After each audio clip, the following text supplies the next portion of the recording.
കോഴിക്കോട് പാറോപ്പടി വാർഡിലെ പരാജയത്തിൽ നേതൃത്വത്തെ വിമർശിച്ച കെ.സി. ശോഭിതയോട് കോൺഗ്രസ് വിശദീകരണം തേടും.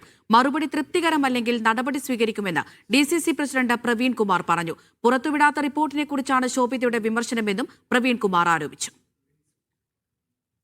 കെ.പി.സി.സി ജനറൽ സെക്രട്ടറിയും യു.ഡി.എഫിന്റെ കോഴിക്കോട് മേയർ സ്ഥാനാർത്ഥിയുമായിരുന്ന പി.എം. നിയാസിന്റെ തോൽവി കോൺഗ്രസ് നേതൃത്വം അന്വേഷിച്ചിരുന്നു.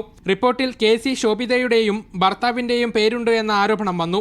ഇത് മുൻനിർത്തിയാണ് ശോഭിത ഫേസ്ബുക്ക് പോസ്റ്റുമായി രംഗത്തെത്തിയത്. നേതൃത്വത്തെ വിമർശിച്ചുകൊണ്ടായിരുന്നു പോസ്റ്റ്. തോൽവി തന്റെയും ഭർത്താവിന്റെയും തലയിൽ കെട്ടിവെക്കാൻ ശ്രമിക്കുന്നുവെന്നും പലപ്പോഴും പാർട്ടിയിൽ നിന്നും അവഗണന നേരിട്ടുവെന്നും ശോഭിത തുറന്നടിച്ചു. പിന്നാലെ പ്രതികരണവുമായി ഡി.സി.സി അധ്യക്ഷൻ കെ. പ്രവീൺ കുമാർ രംഗത്തെത്തി. പാറോപ്പടിയിലെ തോൽവിയിൽ താൻ റിപ്പോർട്ട് പുറത്തുവിട്ടിട്ടില്ല എന്നും ഇതറിയാതെയുള്ള പ്രചരണങ്ങൾ സമൂഹമാധ്യമങ്ങളിൽ നടത്തരുതെന്നും പ്രവീൺ കുമാർ പറഞ്ഞു.